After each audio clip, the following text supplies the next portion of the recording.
Talks, Episode 1, Mit Borrás, recorded on December 21 at 12:43 Central Europe Time. Hello, I am Vova. This series of videos, titled Talks, features contemporary artists and discusses views on the future. I will ask questions in order to understand, and get a glimpse at what is to come of the coexistence of technology and nature. I am proud to introduce to you a transdisciplinary and multidimensional artist, Mit Borrás. His work raises the idea of adaptation between a human being, nature, and technological progress. Hi, Mit. Happy to have you and welcome to Talks. Let's dive straight into the first question, as I am excited to understand your perception, beliefs, and the world in which you exist. Here we go. The first question. What is art? And more importantly, what is art for you? Well, I'm sure there's no correct answer for that. And I think that probably if you ask to one person that one day you'll get an answer, and the next day you'll get another answer. Because it's a concept that cannot be whole, that is all the time like running through the forest and you are trying to grab it, but it's kind of impossible. So today I'm going to say that perhaps art is the tool and the result. And I explain myself. The same way we have words and sentences to create literature and to make poetry. Visual arts are like not just the elements we use like in an installation or a painting or a video or a digital piece or anything. They are also these invisible, intangible things that are the result of that. And what are these tools and these results of the tools? I suppose it is a complex language that is used to describe the context. This is what I think. We use art to describe our context, the same way we use anthropology or philosophy to do the same things.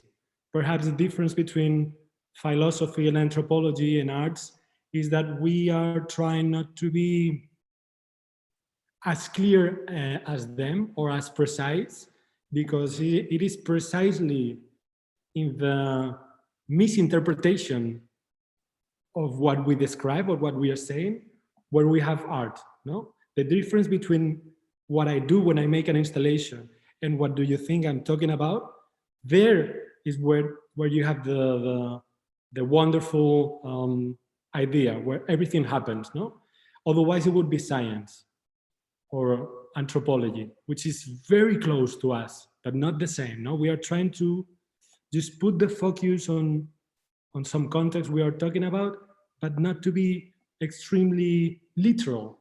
And this is the beauty of art, I believe. Okay, I understand. Let's go further. At this moment, the world is overfilled by marketing with its suggestions and sometimes even dictated choices. How much does marketing influence art today? Do you see art as a part of marketing, or is it a standalone entity? Market influence completely arts, or it influences nothing at all, and art is just a free expression of something. This is not true. This is happening in some cases. So I think the most precise description of the situation is that the capitalism, I suppose, is a very strong monster and machine that likes to devorate everything. So it likes to devorate also art. And also it does partially. So we have the market, and we have the galleries, and we have the museums, and we have the books and the publications and the magazines and so on. And this is also not bad in one hand, because we need that machine to vehiculate, to use and to show our work. But it doesn't, it's everything. I think in the end, many artists do their work because they need to do that. Besides Instagram or whatever it happens with a gallery, because in the end, they don't give a fuck. They don't care. And this is very frequent. And this is wonderful. This is just wonderful. And this is like a bubble where the market or the system cannot enter. This is the beginning of everything. If during the career of that artist, then the system tried to seduce this person, then it may happen. It's frequent. It happens all the time. But you can still, I believe, protect the treasure, like the little flame that moved the idea. So you can still be free to do things, but let's admit it, it's complicated as long as you are related with the market and the whole system. It is just complicated. You just have to feed it as a wonderful plant or a mushroom because it's delicate and it can be just smashed and broken. You just have to keep it saved, and it can be saved, I think. I see. Let's go deeper into the commercialized side of the art world. In our era of digitalization, what do you think of the means like Instagram, NFT, crypto? And do we need art galleries with the technologies that exist? If we are talking about galleries, do we need them? Of course, we don't. I would say no, we don't. But they're not, in the other hand, the enemy, and they are not in the opposite band or anything. I don't see it like this at all. I think that's a topic and a kind of elaborated idea that we artists have in the cloud of our ideas, that they are like destroying our things. And I think it's not as simple as that. They are trying to sell art in the end, which is all right. The point is that if you, an artist, want to take part on that or not, if you don't, it's fantastic. And if you are, you just have to know that you can be part of that and sell art, which is fantastic to sell art. We have to make a living out of the things that we find beautiful, but you don't have to sell your, I don't know, the legitimation of your concept of, or the dignity of the theory you're developing. And you can do that. There are wonderful galleries and terrible galleries, the same way there are wonderful artists and horrible art and wonderful art. You just need to know if you want to be part on what elements. Now that we have Instagram, you mentioned that, no? We have all these tools and the platforms, and I think this is fantastic. We are living a revolution now, and nobody knows what's going to happen next, but now we have platforms and digital spaces and so on, and the NFTs, etc. The thing is that is just like that is the market, and that is still a surface. That is not precisely art. It is something that happens next to art. The same way with a gallery. I think Instagram is something similar. It's something that happens in a parallel line to art, and you can use it, or maybe you don't need to use it, and you don't want it. It's useful if you want to find it useful, but it's not necessary. You can take just the best part of it, or just don't. Okay, cool. Moving on. Companies like Meta, known as Facebook, promote virtual reality as a necessity. Based on how fast the technology companies develop, and the direction they, together with mass media, lead the mass, will humanity end up in between two worlds, virtual and physical? I really hope we end up in the forest again, making fire and living nicely and comfortably in caves and just enjoying each other's. I really hope that happens. And it seems like we are just running fast, crashing into some kind of huge wall. So this is kind of the way I see a little bit this idea of the metaverse and so on. I think in a way I see it from outside. It's like I feel it's somehow like observing kind of a monster that is attractive in one side. So it's interesting to observe it and even to be part of it, to experience that. And I understand we are going into that direction, but it is obvious we're doing it too fast, and it is definitely deeply related with the hunger that the system has. So it's just the culmination of our desires. No, the capitalism always wants you to desire things, and this is again just a new form, this technological progress of feed your desires. So yeah, we will probably be with those classes in the metaverse, and then we were gonna have the next thing. But my opinion is that it's not gonna be eternal. Like for example, I remember I read a book from Ronald Wright that was called A Short History of Progress. And it was talking about how um, previous empires like the Roman Empire and the Aztec in Mexico and Mesopotamia and so on, they were in a very similar situation. And in the highest peak of their progress, they just collapsed. And it seems like we are going into that direction. I hope not, but the everything looks like it's going to happen. So maybe in a couple of decades or whatever, we're going to have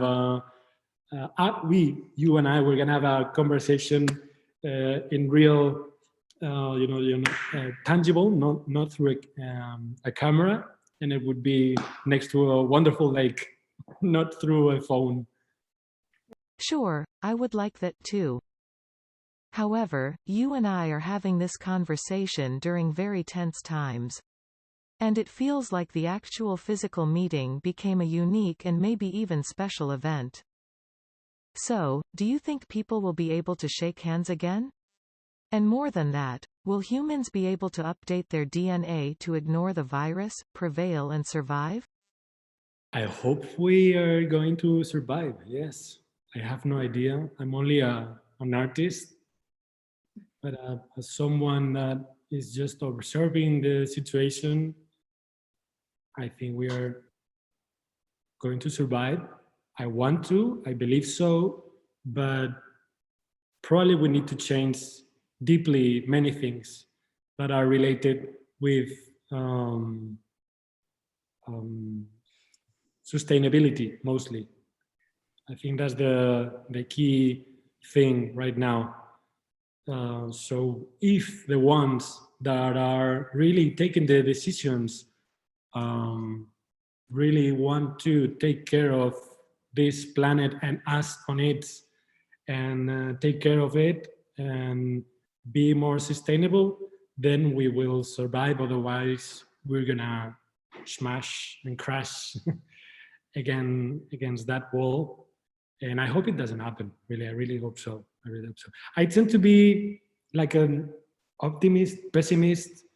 So I've always thought that we are just fans of observing the collapse. Like we like to just, we as humans, society, it looks like we are always trying to reach what is unreachable. And that is fantastic in poetical aspects.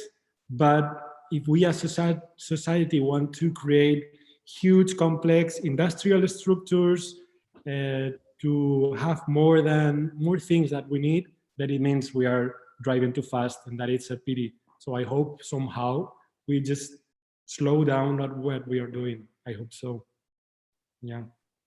Okay, actually, that is why earlier in the conversation I brought up marketing. It just seems that humanity is already stuck in the advertisement game that often propagates unnecessary and at times harmful things. Therefore, let me ask you this. How can a person navigate in a world that was built on the principle of sell and buy, and find their true desire or purpose? Yeah, I understand you. Desire, I think the idea of desire, I think is the key word that is functioning here.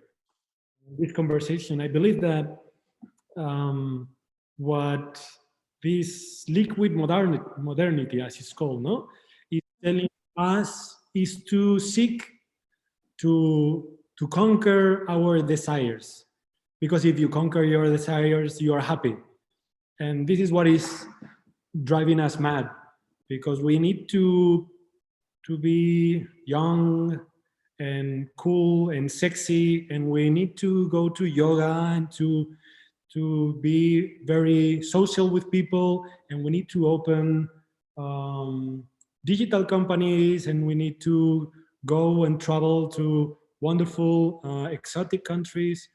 In the end, it doesn't matter. This neo-capitalism idea uh, that is above all is telling you that you have to seek your desires, and this is very stressful for a human, because it's not all about seeking your desires, because otherwise you are just focused on yourself and not on the other. You don't function as a tribe, but as an only human being that is just focused on pursuing and consume experiences and things, even in the sphere of your family context, in your sexual context, in your working context. And this is horrible, that you need to, if you are supposed to be happy and to give yourself all what your desires are telling you, that is catastrophic. And this is exactly what the capitalism needs us to believe. And this is how we are living, I believe, in a perpetual crisis, because we are like somehow feeling that we are like going up the mountain, and we are being successful in different parameters of our life, and the social parameter, or whatever, or in your work. But in the end, at the same time, you're feeling, but you have not conquered the final peak. You still can do better. You can still do this and that. And I believe we should somehow follow better examples. Like, I don't know, like, for example, like Thoreau, like the philosopher, the American philosopher that went to live to a forest. He wrote a wonderful book that was called The Duty of Civil Disobedience, for example. And there, and also in the experience where he lived in that forest for 2 years, I think, he slowed down everything, and he realized what was more important and what was not. And he observed nature. He also observed um, cities and the way we behave. And I think we should somehow follow better examples like this one, for example. Okay, now let's jump to the next question that is also important to me: the future. What do you think the future will look like, for instance, in 10 years? And what would you like to happen? I read that in the Easter Island, that beautiful island where they have these huge monoliths with the faces, you know what I mean? They, what happened there is that the islands, the people from the islands that were surrounded it, once, thousands of years ago, they found that island, and they found it was wonderful. It was super attractive. It was so beautiful, full of trees and water and animals and so on. And they went there to live, and they were so happy. So they prospered, and they had more kids, and they built churches, and they built everything, and they were so happy that they built also huge sculptures to thank the gods about that island. And that story went on and on and on. And what started to happen is that they ate the food of the island, and they cut all the trees, and they killed all the animals, and the only thing that was left there was were those monoliths as a symbol of giving thanks to the gods because of the island. But nothing else were there. They had to leave the island because they started to feel bad and sick, and they ate everything. They just destroy the island. And I feel that in a way we are like in that island, and we are eating everything. We are thanking others, perhaps the gods, that we are so happy and we are doing all these kind of things. But we are also observing the island is becoming like a desert. We are just destroying everything. I believe that in 10 years, we will be in a very similar situation, just observing. We have less food, less trees, less fun, but more malls and more raves and more places to enjoy ourselves. But 10 years is nothing, so it's not going to change much, I believe. Maybe in more years, the thing will be different.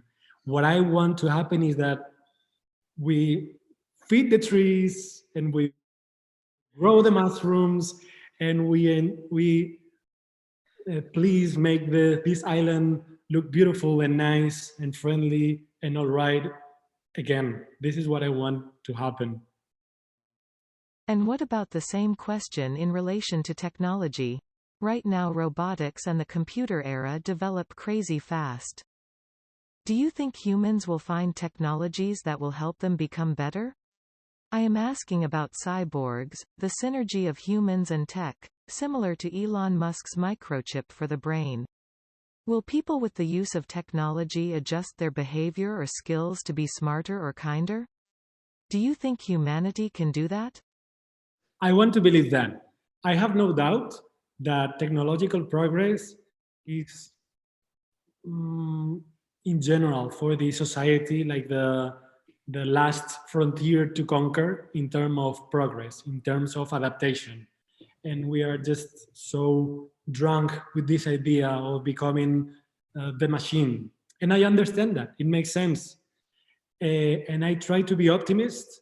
I'm not someone that is against technological progress. I think we should just be smart and do it in the same way nature grows, in a more symbiotic way. So we adapt to our context in a balanced level. So we maintain a respectful distance to the others and to the animals and um, to the biosphere. So technological progress is definitely something useful, unless we use it in a very wrong way. So I hope we don't. And we are definitely going into that direction, no? Into the transhumanism direction. I have no doubt this is the direction right now. Yeah, we are gonna do so. In a way, we are done it. We have done it. No, we are just in the frontier of being eternal, not only in symbolical aspect, but truly in intangible aspects. At this moment, maybe if we hear this conversation in the future, everything is going to be completely different. But if we take a fixed picture of the moment right now, we are into that direction definitely, and we are going to reach this end of the road very soon. As the topic of technology is something very close to me, I would like to talk about it a bit more. What do you think of machines versus humans? In particular, about the concept of when machines will prevail over humanity. Or do you rather believe that humans are smart enough to contain AI? Yeah, yeah. This fantasy, no, this science fiction fantasy that now is becoming real. Yes, yeah, that's true. That's true. Nobody knows. I've always been attracted about the catastrophe. Always, always. Since a kid, I always read books that were talking about this, the machine that is eating us and is smarter than us, and it's gonna survive us. But somehow I think, I have no idea, but I think that our imagination is not as powerful as what is going to happen. Probably is what is going to happen is something completely different. I want to be positive. This is what I mean. And I want to believe that this is not what we have to fear. Because in the end, why should we fear a machine that has been done by ourselves? And I really find these topics interesting. And when I see cyborgs and how far and we are going, I don't fear that. I think that belongs more to science fiction. This idea of the machine killing the human, no, the Frankenstein monster killing the master, killing the doctor. That is a beautiful story. I think something different is going to happen, but we cannot imagine what it is. Thinking of a machine as a conscious living organism, personally, I think it is going to have its own opinion. Yes, information is power, but I believe in compassion and good. As opposed to a machine, the human mind is influenced by many factors like emotions, confusing childhood experiences, developed throughout life phobias, and etc. Therefore, I believe that machines will have much more compassion and understanding than humans. It's very interesting what you're saying. I think the machine doesn't has our traumas. We are in many ways um, horrible historically to each other because we have like a violent history, but they don't. Why should they? They don't have childhood traumas or anything. What I mean is that I don't think, I'm not a religious person, and I think this is not like in a religion story where God makes the creature looking alike, no, looking like in himself.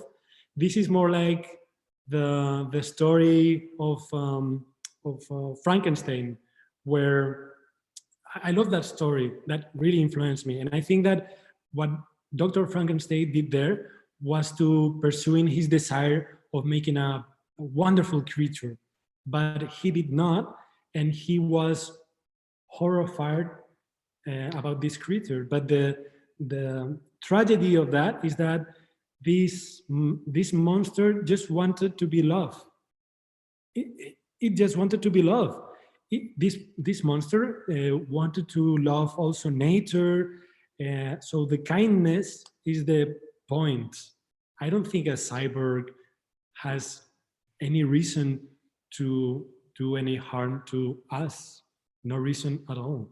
We just, the revolution is to be kind with them, with these smart things we are creating, to be kind. Since we are going that far in the future, let me ask you about space travel and its purposes. Do you believe that, at some point, humans will live on the planet Mars? I prefer we don't do it, really. I think we are able to do so, but what's the point? Just feed our curiosity? It makes no sense. I'm also very curious. I would love to know how it is to hold, to touch the ground of Mars, but I have to hold my desires. Certain desires need to be held. I mean, if we are making this harm to our planet, what is the point about going to another planet? What do you want to do there? Just destroy that as well? It makes no sense. I know that the point for these people is to find new resources and also to feed our ego of some of humans that are able to do whatever they imagine. Like being on the moon. But this is again this problem with desires. Just why don't you keep your desires to poetry and to arts and just try to be kind in the places where you are right now, currently? Because life goes so fast that it's better just to be here and do well to these things. You know what I mean? We can go to Mars, but let's stay here and enjoy this one. Well, science suggests that the planet Earth will die in about 7.5 billion years from now. It will be absorbed by the Sun. So how can humanity survive? To be honest, I believe in intangible energy and think that the answer is in synergy in a higher non-physical way. What do you think of that too? Yeah, I know what you mean. I think the solution is not another planet at all. Maybe in 3,000 years, we can go, I don't know, whatever. I have no idea. This is pure science fiction, and I love it. I just love it as a topic. But I think that the only way we can survive probably has to do with relate to each other the same way nature does. Like the best example for me is the way that trees are related with the mycelium, the fungi and the mushrooms. They collaborate to survive.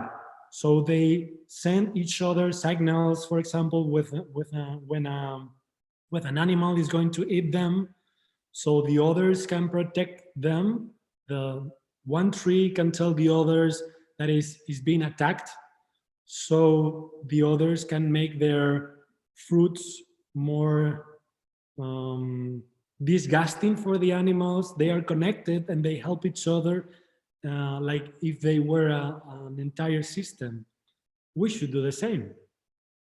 Function as this system, help each other connected, like in this kind of biosphere, and have the realize that we are part of this entire thing. I think that's the only way we can survive. It's not, we cannot survive through spaceships.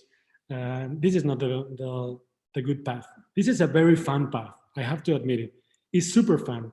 Lasers and metaverse and so on. I love it. I just love it. But I think it's not the right direction. This interconnection in nature that you just spoke about leads me to my final question: the intangible matter and how much humans know about it. For instance, in Buddhism, it is believed that thoughts really do become things. Can the human mind be developed to levels beyond understanding, for example, traveling in time with just a thought? I agree. There are so many things we don't understand that we don't know the amount. And I think this is one of the reasons, for example, as you say, you mentioned Buddhism, no?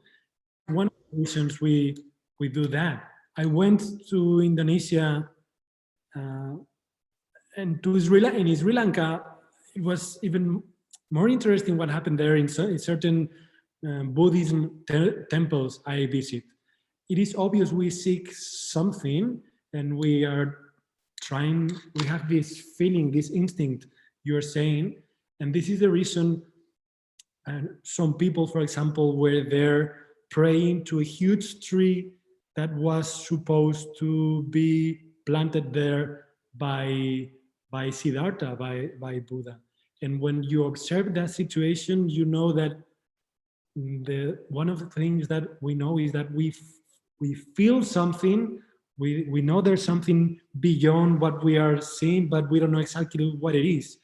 So we are just curious about it, and we create this complex technology of religions and so on.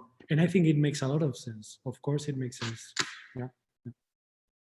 Although I still have so many questions about the future, that was the last one for today. Anyway, I am happy that I had a chance to glimpse the world from your eyes.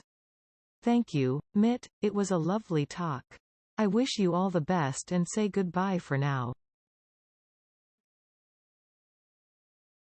I'm off.